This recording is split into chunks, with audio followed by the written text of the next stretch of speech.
Welcome to Creative Piecemeal. I'm Tammy Takeishi, a board-certified music therapist. Join me each week as a new guest from across the fine and creative arts spheres shares struggles, triumphs, laughs, words of wisdom, and more in authentic, thought-provoking, and inspiring interviews. Hello and welcome to Creative Piecemeal.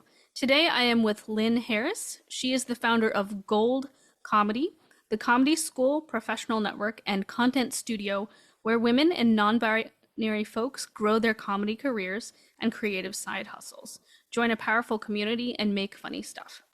She offers classes. They have celebrity speaker series, sketch teams, shows, and more. And their members build skills, rack up laurels, and nail their showbiz goals. Rachel Dratch is an advisor, and some of their guests and mentors have included Margaret Cho, Janeane Garofalo, Rachel Bloom, Patti Harrison, Bridget Everett, and staffers from The Daily Show, SNL, A Black Lady Sketch Show, Broad City, and more. I'm really excited to have Lynn on the show. She's the first comedian. I absolutely love branching out, having artists and creatives from across the spectrum of the creative arts world. So really excited to dip my toe into this sector. Lynn, welcome. Thank you. Thanks for that nice intro, and thanks for having me. You're welcome. I'm delighted to break new comedy ground on your on your podcast. Yeah. I think with you we'll go from 5% in the world to 1% in the world. Yeah, that's right. Just this one show alone. That's right. That's right. You're on goals. That's right. So I was wondering, why did you decide to go into comedy, and did you have any other thoughts and goals about a career when you were a youngster? I knew that I wanted to do something in the arts, but I also always cared, at least since I can remember knowing what it was, about social justice. So I was, my earliest inspirations were literally just watching TV with my parents and watching, The Muppet Show and Carol Burnett and I Love Lucy and all of the, icons. At the time, I didn't think, oh, those are very funny female comedians. I just thought we all just thought they were funny. That's just what comedy was. I just grew up kind of being drawn to comedy and other kind of performing. I was a theater nerd and I was a writer, but being drawn to all that stuff in a way that I didn't really think about it. It was just kind of a tractor beam. And then throughout my career, I was also a journalist for many years. And throughout my career, I always, or at some point it occurred to me, what if I could do comedy and social justice? What if I could do them at the same time?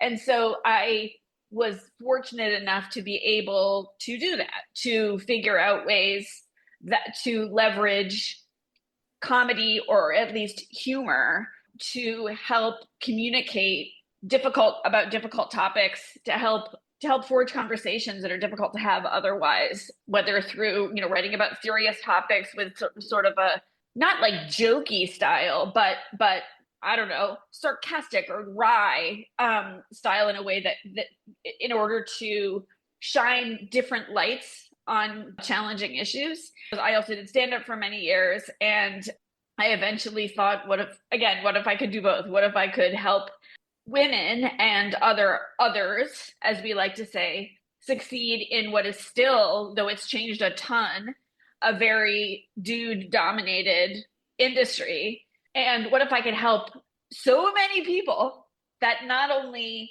do they achieve the success that they want, but in the aggregate, we just get more women and different people into comedy, which is better for comedy, better for them, better for the world.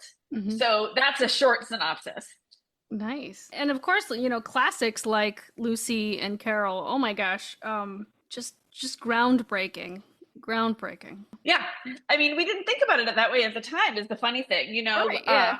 And even Desi Arnaz was also groundbreaking too. I mean, anyone who, we didn't talk about it then, we didn't think about it then, but anyone then who didn't look like a white dude with a chiseled jaw was breaking ground in some way, and honestly today still is. But I don't know. It was also, maybe it was just because it was like the 70s and like, and I don't mean that we didn't have any sexism then, but there was something groovier, I don't know about, I don't know. The vibe was groovier, there wasn't always just like one woman, laughing at a bunch of women. Carol Burnett showed, I mean, I don't know. I don't know why it felt better then in some ways than it did later. I really don't. In a way, I guess in part it's simply that the talent of these people, also Goldie Hawn. I mean, I could go on. Was undeniable, and I'm sure they worked twice as hard and got paid half as much. I can't document that, but I'm willing to Make the assumption, yeah. make the assumption. I was thinking about MASH the other day, and there were all dudes except Hot Lips Houlihan, which was obviously sexist. But I felt like she was, and again, I was whatever, 7 when I was watching it, and I didn't analyze it at the time, but it was Loretta Swit, and I felt like the Loretta Swit character was so funny that she was also in on the joke. And there also wouldn't have been, how many women would there have been, in that context at that time? So I don't know, at least there was one. Let's put it this way. It's not a straight line of progress from the earliest days of, Moms Mabley being on stage, doing stand-up, Phyllis Diller. It's not a straight line of progress from then till now, but the progress is undeniable. And also so are the remaining challenges.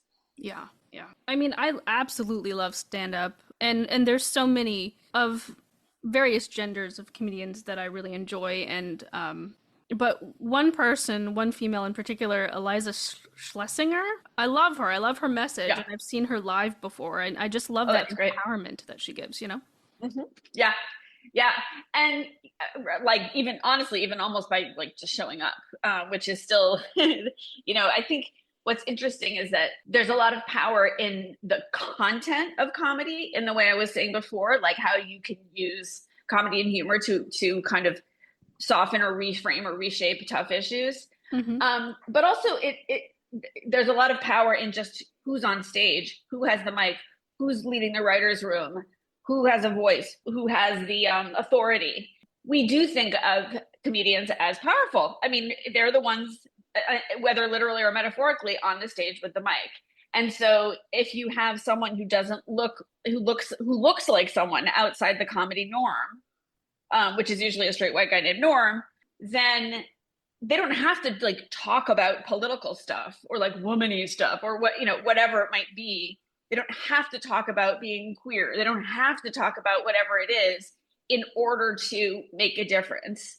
Because again, just by being on stage in the mix, they're changing perceptions of the people who are in the audience, who are unless they're super consumers, are generally used to seeing not exclusively straight white dudes, but more straight white dudes than the other guys, or than the other people. So again, just by being on stage, being who they are, no matter what they're talking about, a diverse range of comics or a comic outside the norm contributes to change. Mm-hmm. I recently saw Marcelo Hernandez and Dimitri Martin separately in their own shows, and it was just really interesting because Marcelo's show, because he's really on fire right now, was in like a huge theater, and you locked your phones in a bag. Oh yeah. And probably doing a taping. Or quite possibly, yeah. And then Dimitri's show was just this laid back, like bursting at the seams, sold out show in Brooklyn. Yeah. And it was just, I mean, both of them were very authentic, but the vibe for both of them were so different. Yeah. I think also it's possible that like maybe Marcelo was doing a taping, or I've been to shows like that also where it's great that smartphones and comedy are a very powerful combination, mostly for good. Mm-hmm. Mostly they help comics, whether it's their own phone or their audience's phones. Mostly they help comics get eyeballs, right? Mm-hmm. But then also one of the reasons that when you're in a position, of a certain level of fame and power, like Marcelo, you also don't always want your stuff taped, because like if you're working out new stuff and you make a mistake, not the end of the world. Who cares if you're just seeing them live? But you don't want that. You as the comic don't want that to be the be all and end all of your joke that travels around the internet without your control. So that's partly, or they don't want people to like tape their sets so that they don't then buy their, I'm trying to think of the word. Is it CD, DVD? What is it now? So they don't buy their stuff if they just, have their own recording. But I know what you mean about the different vibes. I'm glad Dimitri's still out there too. Yeah, yeah, it was really great. It was really great. They were all Yeah. But I know you offer classes and workshops. What is one of your favorite classes that you offer, and what is something that you would love to offer if you had an unlimited budget? Oh, these are great questions. Okay. Two of my favorite classes are one is called creatively comedy about trauma. It has some requirements that you have done some sort of stand up before, so you have the basic skills, but it's a complicated but really powerful process to turn something that is not at all funny Hmm. into something that is, first of all, funny, second of all, relatable, and third of all, comfortable for the audience. So you have to be, past in order to create that blend, whatever it is that you're talking about that was traumatic, you have to be past it to a certain point, but so that you're not like, it's not your journal, it's stand up, but it's not therapy, it's stand up.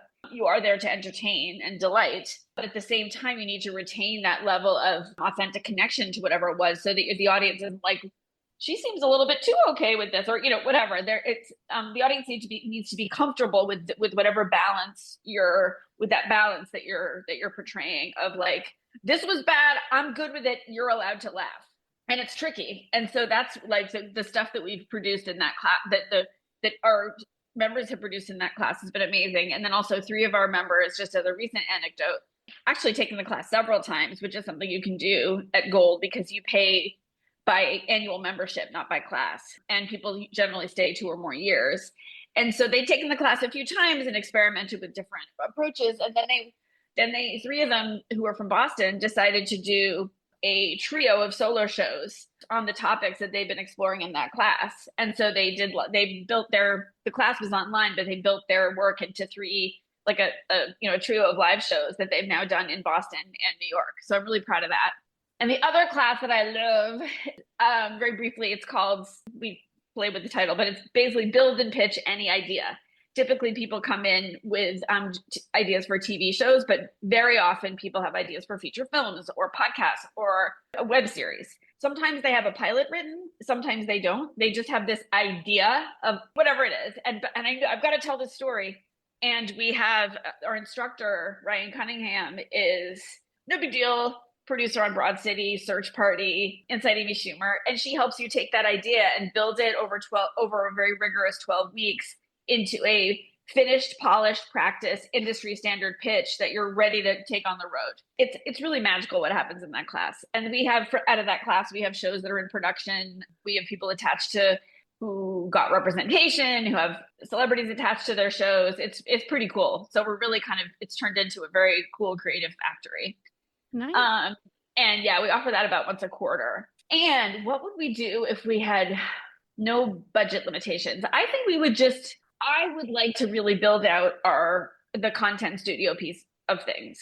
And maybe I could dream even bigger. I'll probably think of something even bigger the minute the minute we wrap up the conversation. But Gold members are making such amazing content, and we are absolutely able to support them in getting it made in all very scrappy and smart ways, but not with a huge budget.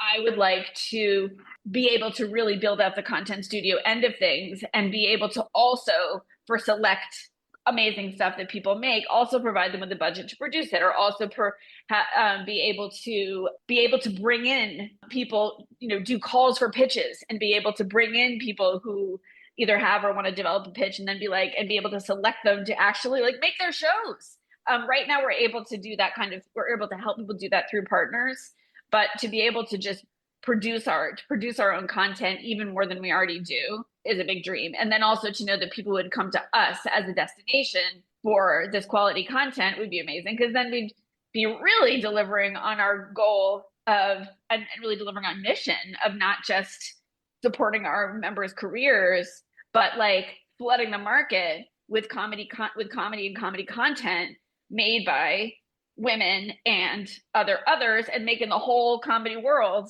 more inclusive and frankly funnier. Mm-hmm. That sounds like some fabulous goals. And, I've looked at your website and I've had a chance to delve in a little bit. And so I was really excited to get to know you today. And I love what you're doing. I love comedy. I love that you're supporting the arts, you're supporting people across the board. And I know you mentioned that there's a class where people work through trauma, but do you find that even if they're not in that class, even if they're doing other comedy classes, that people are healing, so to speak, through what you're doing? No and yes. So no, only because I don't want to overstate that, that comedy, I don't want to equate, and I know this isn't what you were saying, Right. but I don't want to equate comedy with, therapy or anything like that, because you have to appeal to a certain degree in order to hold whatever that thing is at kind of arm's length to be able to contemplate what's funny about it. But yes, in the sense that, well, first of all, that when you reach, if there is something tough that you want to turn into comedy, there is kind of an analog to cognitive therapy, where the whole point, the whole act of holding that thing at a distance and kind of turning it over in your hands and seeing what is funny about this, what is kind of primal and relatable about this, and then getting the laughs back is, I would say, continues the healing process. And then it's not just trauma, right? Like it's not just healing per se. It's the feel. I mean, there's more than 2,000 studies about how comedy and cultivating comedy and humor, not just kind of experiencing them, but cultivating them, supports connection, the capacity to read a room, better listening, better leadership, all these things that like don't sound like they connect to like being a goofball, and they're not all about being a goofball. They're being able to see things in different ways. And as I said, read a room, which isn't just like a performance tactic. It's like really being open to and understanding what's going on around you and all those things. And that's why, comedy does digging around for your own comic voice, whether or not you want to be, the next Elisa Schlesinger, can contribute to all those things that are healing, right? Like, or at least are like supportive and salutary, like connecting with other people, like feeling trusted, like being a great listener. So for sure, that's a big yes, in that sense. How long has gold comedy been around, and what do you wish you had known when you first started? The current iteration has been around since like middle of the pandemic, and that's the iteration that we've landed on, which is our online community, the model that we've been talking about. I played around at the beginning with working with teen girls. That was not a bad thing to do.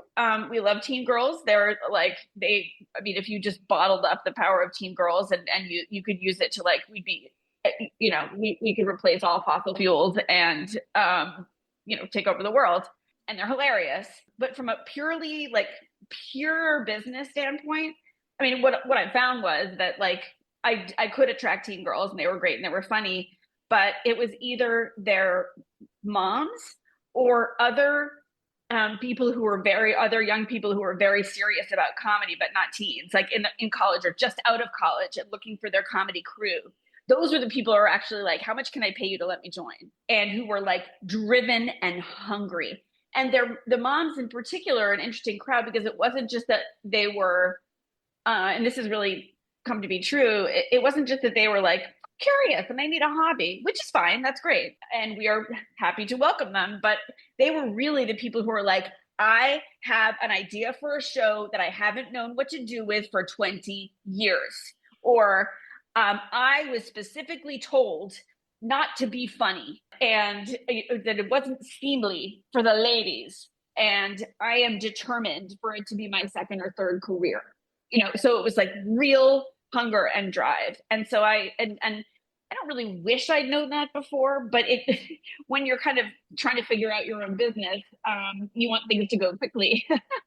So for a bunch of reasons. And it took me a while to figure that out. But thankfully it was the true diehard customers who were telling me what to do. What is something you wish you could see happen in the next 5 years, like a goal? For gold or for like the comedy world?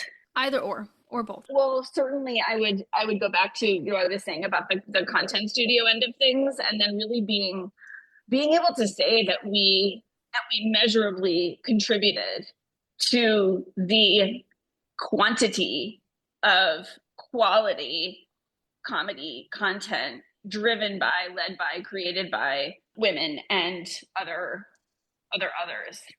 Being able to really measure that impact and being, I mean, that's the goal, right? That's it. And I think, do I intend for us to be the only people who did? Of course not. Or do I think that we're the only people who can who have the answer to ending patriarchy? No.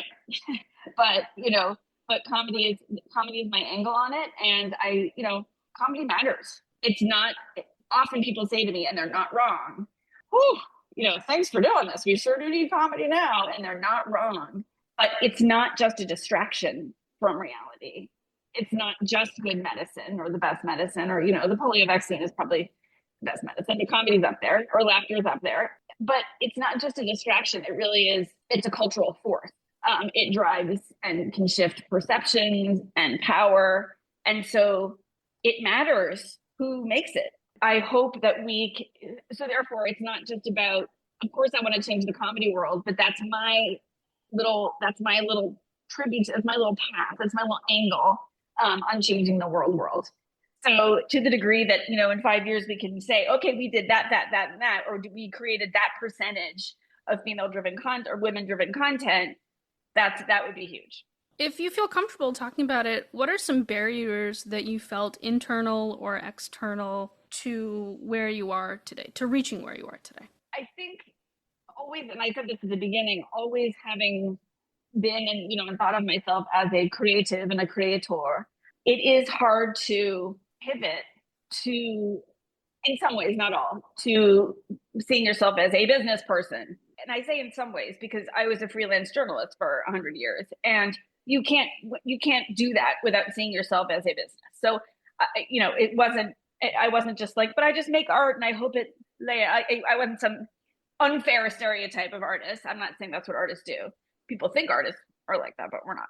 So I did think of myself as a business when I was a journalist, but really that the switch to having to learn new skills in my 40s to actually build a successful start to build a successful business was kind of humbling, because I'd known what I was doing for so long. I was an expert journalist, and I'm still learning. A lot of the startup stuff, I'm smart enough to do, but it doesn't come to me naturally. It's kind of like, anybody can learn to cook, but do you have the knack? Some do and some don't, right? Of course, there's a middle ground too, or being musical or whatever. There's being funny, everyone can learn, but there's a knackiness that some people have more than others. And I learned a bunch of stuff, obviously, about running a business, but it's not something that I have to memorize. I mean, it is something that I have to memorize, as opposed to something that's obvious to me when somebody tells me. So that was kind of humbling. Also, sexism, where it was so common. Less so now for reasons that I don't understand. I think probably because I don't try to hang out with the same people anymore. I thought it's early on, well, if I'm a founder, I have to always hang out with other founders. And trust me, there are many other women founders, a billion, who are, by the way, statistically more successful than dude founders. But I often found myself in spaces where most of the other founders were either dudes or did more traditional startups, like they were tech founders or consumer products or things like that. They were the Uber of this or the Airbnb of that. It was so common, even in groups of other founders, but also with society at large, for me to say things like, well, I'm the founder and CEO of World Comedy, which is a business that blah blah blah, subscription model, blah blah blah, business word, and then they would kind of listen for a second and say, so that's really amazing how you're helping women find their voice and be empowered. Or if they didn't know me very well, or saw me later, they'd say, so how's your program? Or how's your charity? All of which are fine, but the assumption that a cis female looking female who has a business that benefits and is directed to women and inclusivity. The obvious assumption was that, well, it's got to be a nonprofit and it's got to be adorable and charitable. So that that came up a lot, and like a lot. The kind of, frankly, just like the being taken seriously as a business, as a female founder, all of those things. So female founders get that all the time, but I think especially because I was doing something artistic, that would like freak them out. Even though my business model, like literally, it's a subscription model. Like it could be anything. It's a subscription. Anybody can understand that. Like you don't have to know anything about comedy or patriarchy to understand a subscription model. It's just a subscription model. Take it easy, you know. So so those were some challenges. Yeah. I've, as you know, I'm the founder of this podcast, and I'm just surprised at how much business stuff that I have to like sort of learn on the side that I had absolutely no interest in learning. Yeah, I also not that interested either. I mean, of course, I'm right. You're interested in your own success, but you're not like, really tell me more about KPIs, and like it's just right. It's not inherently entertaining. Yeah. I'm like, really? Can I go back to the creative side now? I know. It's true. But it's good to learn new things, and we must. Pivoting a little bit to comedy shows, sitcoms, movies, what are some of your favorites, whether it's because of who's in them or because it's like a comfort or a classic? Just curious. Okay, I always forget amazing ones when I do this. So like forgive me to all the ones that I'm about to forget. Recent ones, just to narrow it down a little bit, because there's so many things that I love. But recent delights include, or recent / current delights include What We Do in the Shadows, Obsessed. It's what I can't believe it's real. Like it's so original and funny that I cannot believe it's real. Better Things, which is like so the opposite vibe, not the opposite, but such a different vibe. The one with Pamela Adlon and her kids and her crackpot mom next door. Like not a lot happens. It's not like a breakneck plot, but it's just so real and sweet to me. Likewise, Somebody Somewhere, where also not a lot happens, but the cast is beyond. Jeff Hiller just got nominated for an Emmy. We've had all three of the major cast members as guests in our Q&A series: Murray Hill and Bridget and Jeff Hiller. I love that show so much. It's so sweet and so funny without being punchliney. I love a good punchline, but that I also love how successful it is at being funny without having to rely on being punchliney. Again, love punchlines. So, but still, it's so sweet and so full of heart. Those are like three current favorites off the top. Well, that's Better Things is a few years old now, but honestly, there's so much good stuff. There's so much. I love Girls Five Eva, which like I never seen a show with a whole bunch of middle-aged women like that. There was Dawson's Creek and Golden Girls, and Dawson's Creek wasn't even on. Like there was like no, where are all the? I mean, where's everyone in between? And Girls Five Eva was so weird and goofy, and I love the kind of they addressed ageism and sexism head on, while also being ridiculous, and just like the whole show was ridiculous and kind of over the top, like exaggerated reality, which I found hilarious. Those are some examples of and the cast. I mean, come on. I love Paula Pell for one. So those are just a few, and I'm sure I've forgotten like some huge favorites, but those are ones that I just love. I've seen some of Girls Five Eva. I haven't seen all the way through, but am I misremembering that they're going to bring it back? I'm not sure. I can't remember. Either I thought they weren't and then they were, but maybe that was a fever dream. I can't remember. I should know this. I'm embarrassed that I don't, but let's just dream it into being. There you go. I don't know. Have you ever watched Bad Sisters? It's so good. It's like, actually, as much as I love comedies, I love like murder comedy. I love like thriller comedies most of all. Like that one and like Dead to Me and shows like that are just where there's a thriller component. But it's also hilarious. Love Bad Sisters. All of them were so funny, and like the scrapes they get into, but you still like, it was like a legit good mystery. If you stripped away all the jokes, it would still not be as good, but it would still be a legit good mystery. So good. Yeah. I love the dark humor. The acting was just phenomenal. Oh, phenomenal. Agree. That's a great show. Sharon Horgan about doing something else. I'll watch anything with Sharon Horgan. I love her. I have watched everything with her. Yeah. Yeah. And I just love that it's, it was 5 women and, such a wonderful ensemble cast. Yeah. Yep. Love that. Love that. Anything like that, I will automatically love. Yep. Loved it. Turning back to you, what is one of your favorite personal jokes to tell? And would you be all right sharing it? Yeah, it's really dumb. It's just dumb, but it's really quick. It's just a go-to that I've had for like since the 90s. I don't know, but it's so dumb. So I grew up in Lexington, Massachusetts. Tough place to grow up in 1775. That's it. That's the joke.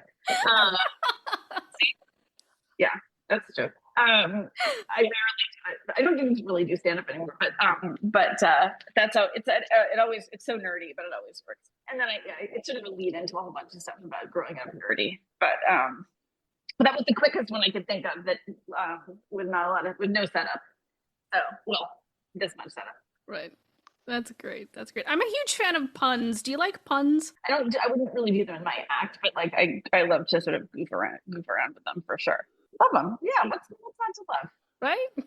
Puns are like sunshine, I think. What did I say the other day? Oh, I was watering my plants on the roof and I was like using the mist setting, on the hose. And this is so stupid. I can't believe I'm telling you this. But when I misted between 2 plants, I was like, because it turned out it revealed that there was a spider web that I wouldn't have seen, but for the beautiful drops of water on it. And I texted a picture of it to my family downstairs and said, I missed it until I misted it. And there were great laughs. So, I mean, just, stupid stuff like that. I wouldn't do it. I wouldn't do like a very funny. Dimitri Martin can get away with that stuff. I can't. What is one of your proudest moments to date in your career? This is going to sound very like mama bear, but I honestly am so proud of the stuff that has been created by Goldies and because of Gold. Not just because it's like I can take partial credit, but because it's also really good. We have a web series called 2 web series, and I'll brag on really quick. One of them is called Late Bloomers, which actually came out of our digital teams program. We recruited teams to make digital sketches, like video sketches, like Lonely Island, but not all dudes. We love them, but not all dudes. And we recruited one to make a web series, and we were just like, go make a web series. We'll help you, but go make a web series. And they did. And now, thanks to the magic of sort of new ways that content is being distributed, Late Bloomers is now streaming on Fox Soul, which is sort of a tributary of Fox, and the good part, the funny part, and also on a comedy fast channel, which is like cable but streaming, called Twisted Mirror. So like we did that, and it's like on television basically. Nice. 2 Goldies also co-created, wrote and produced a web series called Rat Czar.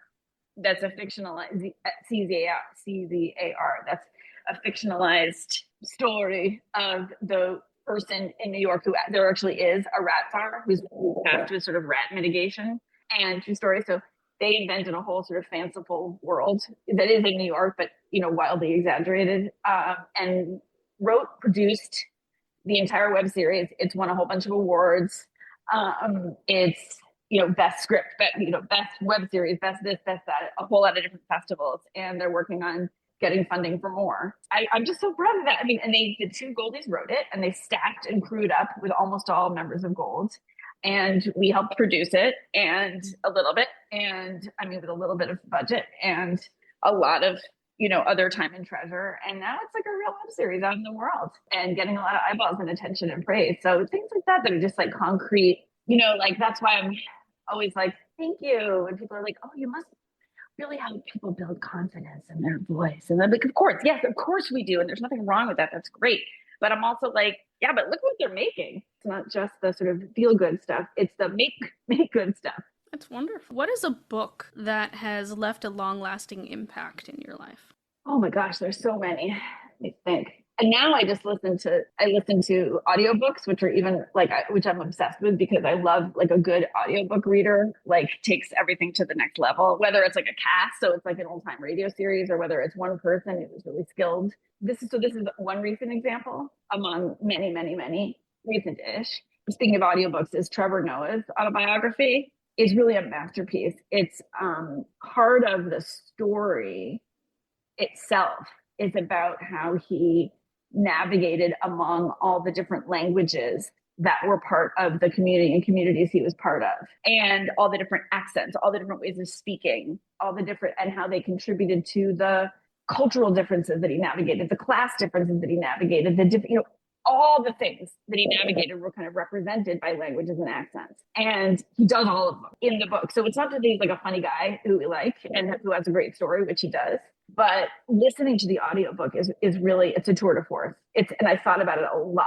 just in terms of being a real sort of masterwork of memoir, and a great example of blending comedy with real, blending comedy into a narrative that's really full of, there is violence and trauma, and neither challenges the other. They when you listen to it, the comedy doesn't undermine the hard stuff, and the hard stuff doesn't make the comedy less funny. It all blends perfectly. So that's one that I could not get over it. Also, Maria Bamford's memoir is, freaking love Maria Bamford, and her memoir is hilarious, because she reads it also, and she reads it not just in her voice, but in her voice, like in her comedic voice, which is kind of like a little crazy and all over the place, but you always trust that she knows what she's doing and where she's going. And the different voices, and the voices in her head, and the distractions and the side stories, and are just, it's fantastic. So those are two recent-ish examples. Excellent. If you had intro music or a theme song for your life, what do you think it would be? It would be some weird mashup of Prince, Johnny Cash, Dolly Parton, and Storm Large, who, I don't know if you know Storm Large, but I'm obsessed with her. She's out of Portland.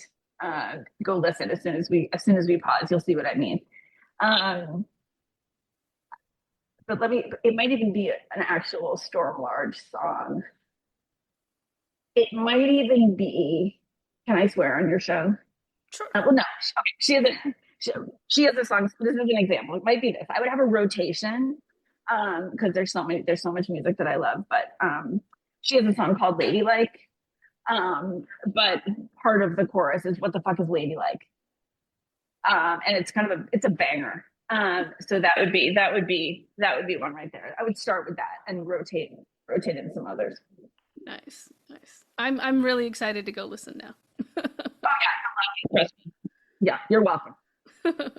So, two more questions. One is, what is something on your bucket list that you would like to cross off, or maybe you recently crossed off? Well, yeah, my husband and I are constantly joking about like the list of things that we're putting on when we have an empty nest or when we retire.